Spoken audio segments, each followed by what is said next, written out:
नमस्कार, बहुत स्वागत है आपका आश्रम यूट्यूब चैनल पर। आज हम बात करेंगे गुरु पर्वत पर पाए जाने वाले कुछ शुभ चिन्हों के विषय में। ये 3 शुभ चिन्हों के विषय में बात करेंगे। ये चिन्ह अगर आपके इसमें से कोई भी चिन्ह आपके हथेली में होती है तो आपके जीवन में सफलता, धन संपत्ति की कोई कमी नहीं रहेगी। बात कर रहे थे हम गुरु पर्वत। गुरु पर्वत होता क्या है, सबसे पहले देख लीजिए। ये आपकी तर्जनी उंगली जिसे इंडेक्स फिंगर कहते हैं, इसके नीचे मूल भाग में ये आपका जुपिटर माउंट, इंग्लिश में, हिंदी में बोले तो गुरु पर्वत या बृहस्पति माउंट, बृहस्पति पर्वत कहलाता है। इसी पर्वत पर आपको देखना कहाँ है, अपने राइट हैंड में, दाहिने हथेली में, लड़कियों को बाएं हथेली में। लेकिन आप ये चिन्ह आपके दाएं और बाएं किसी भी हथेली पर मिलते हैं तो इसके प्रभाव आप पर शुभ और अशुभ जो भी प्रभाव होंगे आप पर वो प्रभाव पड़ेंगे, क्योंकि हथेली दोनों आपकी है। दोनों हथेलियों को देखने का विधान ज्योतिष शास्त्र में रहा है। आइए आज का अंक हम शुरू करते हैं। सबसे पहले देख लें, इसमें एक चिन्ह की बात करेंगे, वो है गोल चिन्ह। ये ऐसा बनता है, ये चिन्ह इस प्रकार का चिन्ह बने, बिल्कुल गोल ना भी बने, आपको इस प्रकार से बन सकता है, इस प्रकार से बन सकता है। अगर गोल चिन्ह बने, इसे वृत्त का चिन्ह, केंदुक का चिन्ह शास्त्र में कहा गया आपकी। लेकिन बात है कि ये चिन्ह जो है निर्दोष बनना चाहिए, इस पर कोई अन्य रेखा आकर इस चिन्ह को डिस्टर्ब ना करे। अगर आपके हथेली में ये चिन्ह है तो आपको प्रत्येक कार्य में सफलता मिलने वाली है। अगर एक लाइन में बोला जाए तो आपको प्रत्येक कार्य में ये चिन्ह सफलता देगा। सफलता किस क्षेत्र में देगा, आपके हथेली की अन्य रेखाओं पर निर्भर करेगा। अगर आपकी सूर्य रेखा अच्छी है, आपको उच्च पद में सफलता मिलेगा। व्यवसाय की रेखा आपके हथेली में बुध पर बहुत अच्छी है तो आपको व्यवसाय के क्षेत्र में सफलता मिलेगा। भाग्य रेखा बहुत अच्छी है तो आपके सारे कार्य बहुत अच्छे से होते चले जाएंगे, जिस भी क्षेत्र में आप जाना चाहें। अब ये कितना शुभ परिणाम देगा, ये गुरु पर्वत पर भी निर्भर करता है। अगर गुरु पर्वत की स्थिति आपकी बहुत अच्छी है तो इसके पूर्णतः शुभ फल मिलेंगे। अगर गुरु पर्वत कमजोर है या दबा हुआ स्थिति में, इसके शुभ परिणाम में कमी आ जाती है। गुरु पर्वत सामान्य है तो इसके शुभ परिणाम आपको प्राप्त होंगे। तो ये वृत्त या केंदुक आपके हथेली में बनता है तो ये अति शुभ चिन्ह माना जाता है। आइए अब दूसरे चिन्ह के विषय में हम बात करते हैं।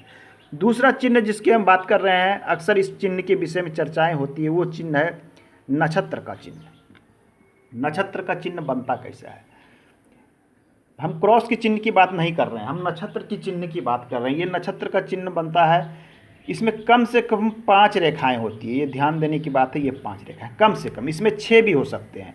जैसे इस प्रकार से क्रॉस बनता है तो एक रेखा अगर इसमें और काट दे तो ये 6 रेखाएं हो जाती है। ऐसा भी चिन्ह हो सकता है। तो ये स्टार का चिन्ह या नक्षत्र का चिन्ह कहलाता है। अब बात है कि अगर ये आपके गुरु पर्वत पे बनती है और निर्दोष बनती है, तो ध्यान देने की बात है कि निर्दोष बनती है। निर्दोष कहने का अर्थ होता है कि कोई अन्य रेखा जैसे हृदय रेखा आके ना इसको काट दे, या यहाँ से, अक्सर यहाँ से कुछ रेखाएं सफलता की रेखाएं चलती है, उसकी भी बात करेंगे, वो रेखाएं नहीं इसे काटते। अगर ये निर्दोष और साफ सुथरी आपके हथेली बनती तो इसके पूर्ण फल मिलेंगे। लेकिन इस पर किसी प्रकार का दोष है तो इसके शुभ परिणाम में कमी आ जाती है, और कभी कभी बहुत कमी आ जाती है। तो लोग कहते हैं कि हमारे हथेली में स्टार है, नक्षत्र है, कुछ नहीं मिला गुरुजी। तो बात है कि चिन्हों की स्थितियां महत्वपूर्ण होती है, ग्रहों की स्थिति भी महत्वपूर्ण होती है। तो अगर आपके हथेली में ये चिन्ह बनता है तो ऊंची इच्छा, सर्वप्रथम है कि आपकी कोई भी कार्य करेंगे आप तो इच्छाएँ बहुत ऊँची होगी।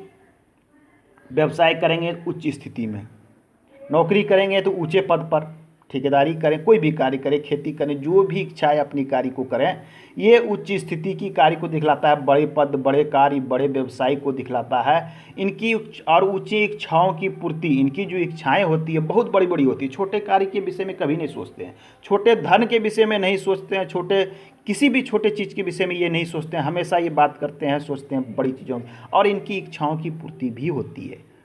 अगर ये शुद्ध और साफ सुथरी रूप से अगर बनी हुई है आपके हथेली में तो आपकी सभी इच्छाओं की पूर्ति होने वाली चिन्ह, ये बहुत शुभ चिन्ह है। ये हजारों में सिर्फ एक व्यक्ति के हथेली पे मिलता है, ये चिन्ह सबकी हथेली में नहीं होता है, स्टार का चिन्ह।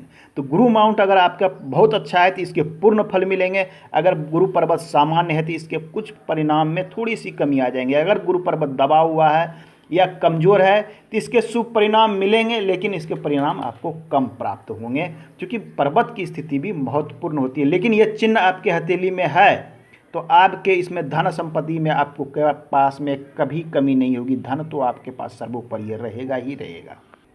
तीसरी चिन्ह है सिंगल रेखा, उच्च महत्वाकांक्षा, बड़ी इच्छा की पूर्ति, सब कुछ कामना पूर्ति वाली ये रेखाएं बहुत महत्वपूर्ण है, बहुत अच्छी रेखाएं और शुभ मानी जाती है।